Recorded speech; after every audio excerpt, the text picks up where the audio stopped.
I'm sitting here crying in my prom dress. I'd be the prom queen if crying was a contest. Makeup is running down, feelings are all around. How did I get here? I need to know. I guess I maybe had a couple expectations. I thought I'd get to them, but no I didn't. I guess I thought that prom was gonna be fun, and now I'm sitting on the floor and all I wanna do is run. All I wanna do is run. Baka, hey, Manga Tuesday. Hey, it's Saturday. I am the DRC, aka MajinTweek. You are not the DRC.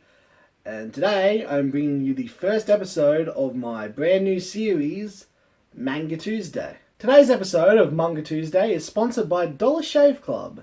Not really, but I figured if I just keep saying I'm sponsored by Dollar Shave Club, keep giving them free advertisement, that maybe they would send me a check in the mail. They might, realise they owe me something. I'm going to keep advertising Dollar Shave Club every single episode until they give me a little money till they sponsor me to advertise them. So today's episode is sponsored by Dollar Shave Club. Dollar Shave Club has the highest quality razors. I use them every day. They give you the smoothest shave, the cleanest, best pleasure.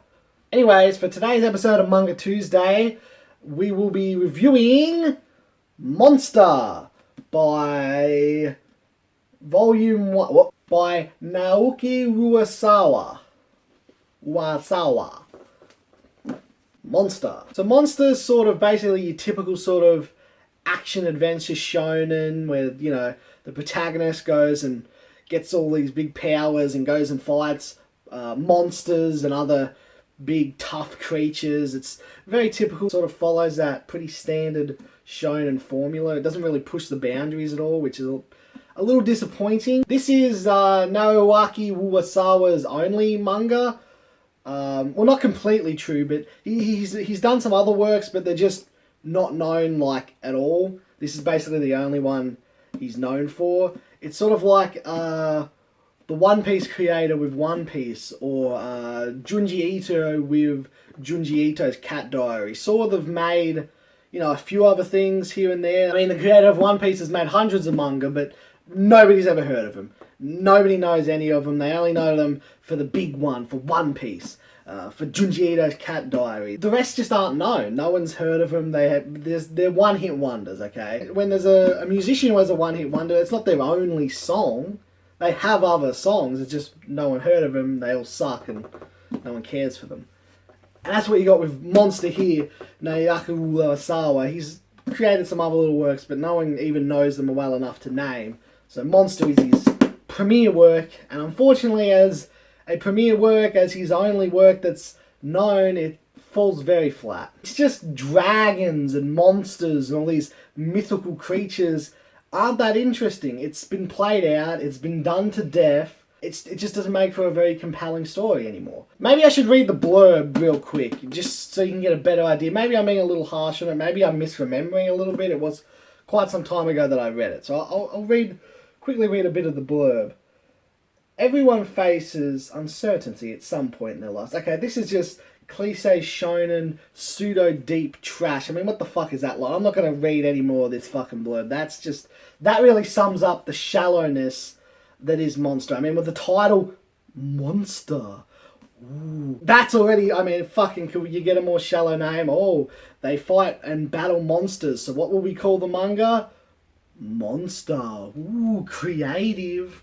Ooh, it's a diary about my cat, and my name's Junji Ito. We'll name it Junji Ito's Cat Diary. Ooh, that's the sort of level of talent you're getting here with Urasaki. It's the type of garbage you get from Junji Ito. They're about on the same level of shallow, wannabe pseudo-deep crap, trash, garbage, junk, dumpsters. These are the perfect editions, so it's 2 volumes in one, but there's really nothing close to perfect about them. They should be perfect edition, more like imperfect edition.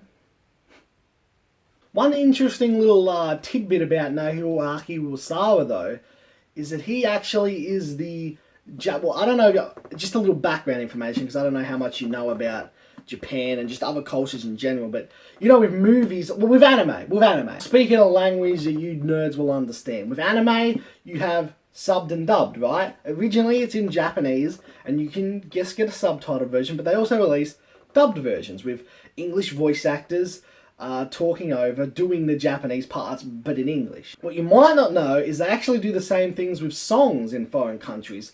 So take an English song, some big pop song that gets popular over here, a Japanese artist will re-record the vocals for that song and will be released over there. They don't even change the names. It's just like the anime where you're not changing characters' names. You know, Krillin is Krillin here and Krillin is Krillin in Japan. You don't change names. That'd be silly.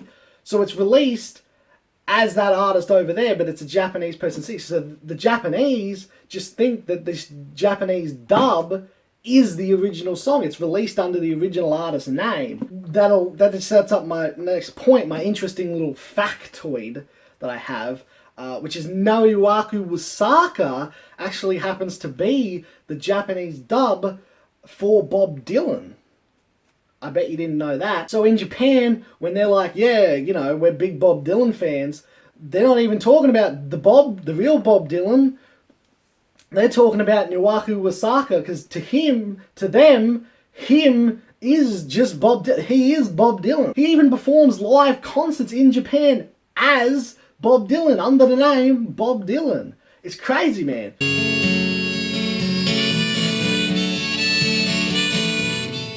So while Monster does suck, the only reason I actually wanted to review it is so I could squeeze that interesting fact in, because I thought you would all enjoy that, and I hope you did.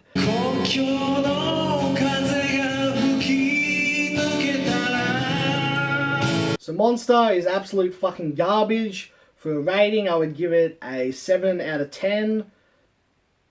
Yes. Go to MangaTuesday.com for your Manga Tuesday related information. Yeah. MangaTuesday.com. Also, I'd like to say, while the cover art is great and the way they all interconnect, and if I had more hands and I could hold them all up, you could see how they all connect into one big picture. While that is cool, I do admit, in turn, the spines end up looking like fucking trash. Maybe you should have fucking thought of that when you were fucking designing it. Maybe you should have also had the spines have their own continuous image that was separate from the one on the front, instead of having just the ones on the front wrap around, and then you end up with all this fucking nonsense. Just wait, that's not even the worst of it. Look at this one. What is that fucking trash? Wrapping around over the monster? Especially then when you put it against ones that aren't wrapping around monster. Look at this jumbled fucking garbage. And it's like that for all of them. And the spines are arguably more important than the cover, because that's what you see when you put it on display. That's what's shown. No one's displaying them fucking like this. You piece of shit. Fuck you. That's a shoot. So thank you for watching. And as always, I'm actually considering adding aka MajinTweek to the end of my YouTube name. So it'd be DRC aka MajinTweek would be my YouTube channel name. Thoughts? It's just another Tuesday.